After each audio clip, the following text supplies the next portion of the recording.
May tanong sa akin. Salamat po, Boss Ray.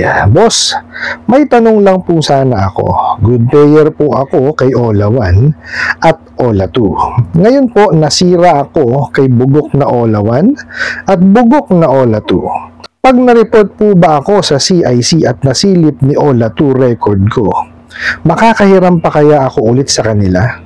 Inaalagaan ko kasi si Ola 2 kasi maliit lang interest nila. Salamat po. Alright, napakagandang katanungan po nito. Pero bago natin siya sagutin, imbitahan ko muna sana kayo na pakisuportahan po sana ang aking mga social media accounts sa YouTube, Facebook, and TikTok. Ayan. Actually, napakaganda nitong katanungan na to kasi ito po yung kumbaga yung hindi naiintindihan ng iba no sa CIC, okay? Kasi ganito po yan, no, bago natin sagutin yung katanungan. Ang CIC po kasi is ano po ito, kaya po siya na-create is because of a law. Yung batas po na yon is yung KISA, okay? Yung Credit Information System Act of the Philippines. So, ano po siya, batas siya, kaya na-create po ang CIC. Okay, CIC is Credit Information Corporation.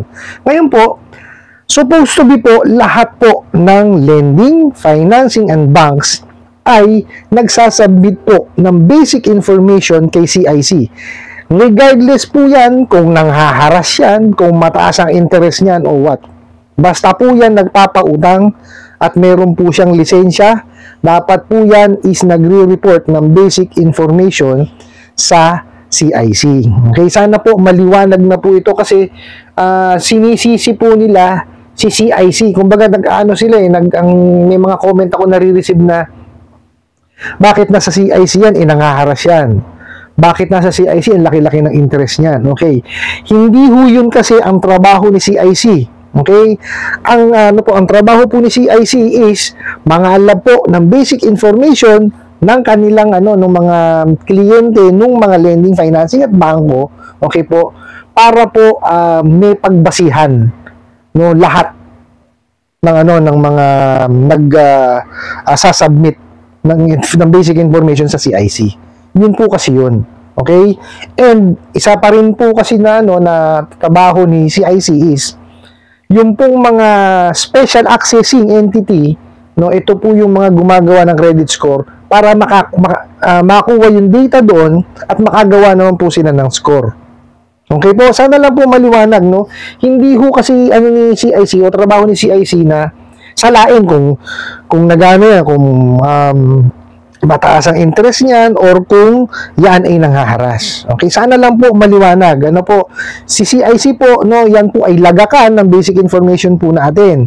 No, kung maganda po tayo magbayad o hindi tayo maganda magbayad. So nakikita po yan nung lahat ng mga accessing entities po.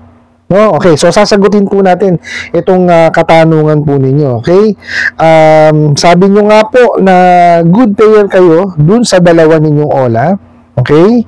At ngayon po, nasira kayo dun sa bugok na Ola 1 tsaka sa bugok na Ola 2. Okay? Ang tanong nyo po is, pag na-report ba kayo sa CIC, no, at nasilip nung Ola 2 nyo, ang record nyo, makakahiram pa kaya kayo? Okay? Yun ho kasing Ola 1 nyo tsaka yung Ola 2 nyo, no, parehas yan accessing tsaka submitting. Okay?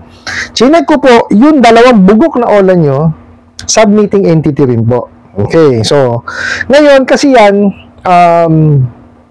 depende ho kasi. Okay, kasi ang mga kumpanya po kanya-kanya yan ng policies and procedure kasi kung sabi nyo nga matagal na kayo nanghihiram sa kanila, so ibig sabihin reloaner na ho kayo.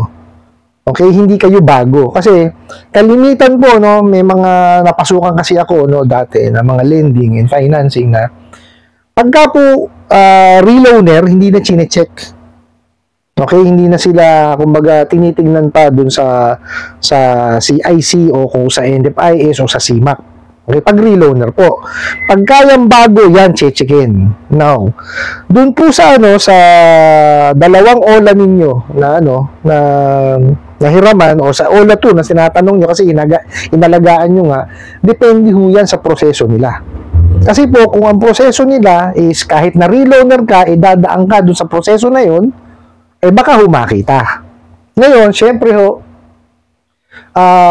yung iba kasi pinuput in consideration yung naging credit history nila dun sa kumpanya na yon, no, dun sa OLA na yon, sa OLA 2 nyo na yon.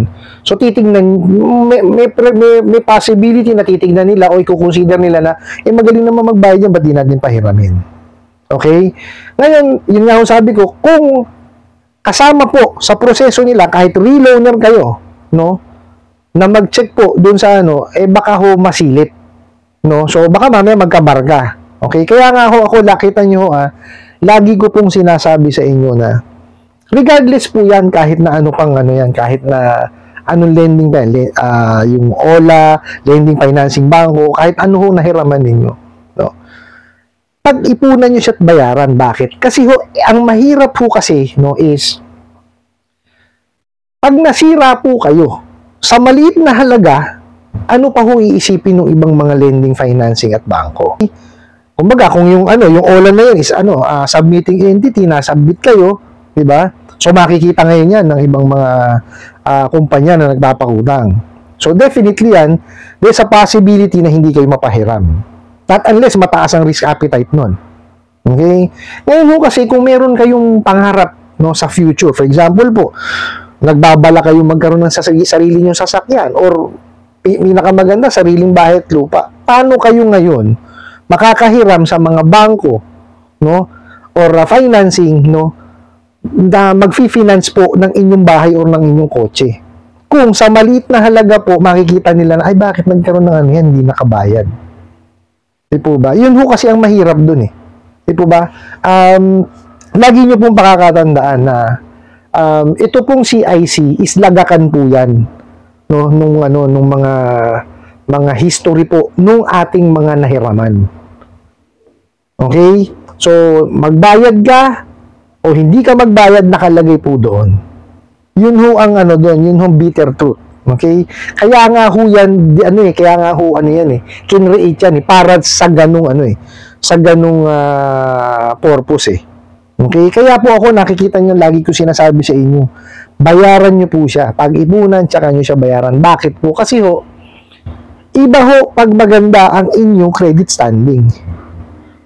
Kahit sino po magpapahiram sa inyo. No? Baka kayo pa ho manawa kasi katakot-takot ang offer, kaliwat kanan. Ganun ho yan. Kasi lalo sa bangko. For example, one example po, credit card. Bago kayo nagtatrabaho, may nag-offer sa inyong credit card. Let's say na-approve kayo ngayon, di ba? Alagaan nyo na ho yun.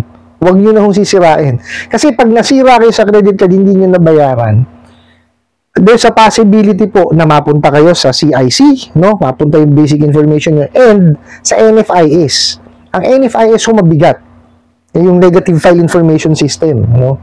Kasi ho, yung bad na record lang talaga nakalagay doon. Pagka nakita ka doon ng mga credit card companies or bangko at nandun ka, may unpaid ka, hindi ka na talaga.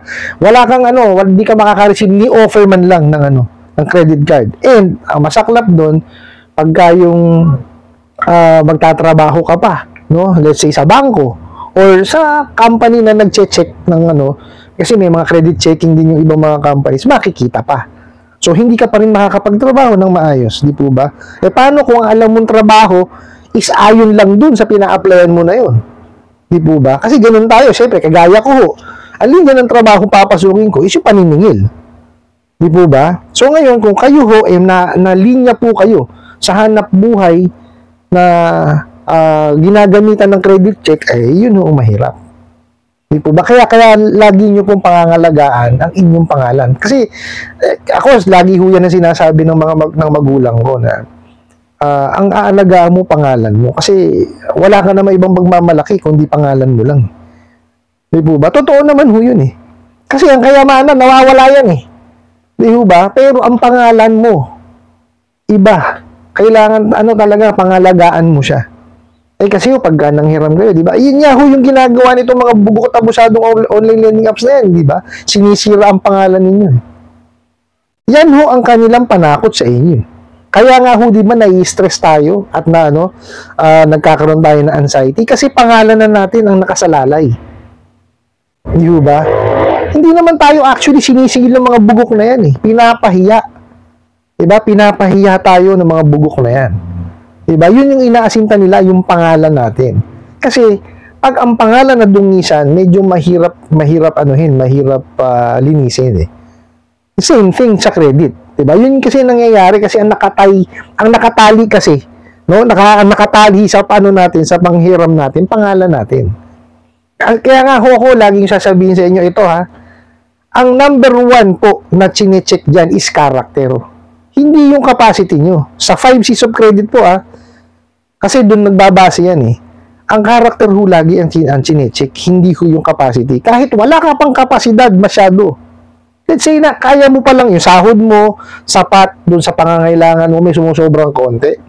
Kung maganda ang character mo, pahihiramin ka eh.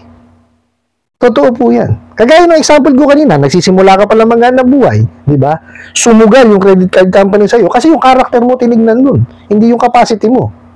Kasi nagsisimula ka pala maghanap buhay, definitely hindi mo pa maliit pa sahod. Di ba? Pero pinagsinugalan ka ng credit card company. Kasi ang pagpapautang sugal naman talaga yan eh. Hindi mo alam kung magbabayad yung kliyente na yan. Yung kung kung yung mga sa malakihang yan eh kasi dito sa mga bugok at abusadong online lending apps na to, hindi kliyente ang may diferensya. Yung nagpapautang, yung bugok na ola. Kasi ang daming nilabag na batas niyan. Hindi nyo nga alam na napadalang kayo ng ng pera eh. Di ba? Tama ba yun? Hindi in-explain o hindi tinanong kung okay lang ba na itong papahiram sa inyo. Di ba? So ang dami kasing nilabag nitong mga bugok at abusadong online lending apps. Kaya sinasabi ko, iba silang breed. No? Kaya kung uulitin sa inyo, ang pangungutang po, sugal yan. Hindi alam nung nagpapahiram kung magbabayad talaga yung nasa yung kliyente. Kasi there's always a possibility na magkaroon ng problema in between eh. Diba? During the term eh. Diba? Ngayon, kaya ang mga lending, financing at bangko, dapat yan, may nakalatag yan na policies and procedure kung paano nila ngayon i-approach yun. Kuwari, hindi nakabayad. Ano ilalatag mo? Diba? May contingency plans yan. Ganun dapat. Itong mga bugok at abusadong online lending apps, wala. Yun ang bitter truth yan. Okay, so babalik ko tayo dun sa'yo. Napalayo tayo pero konektado kasi. Okay?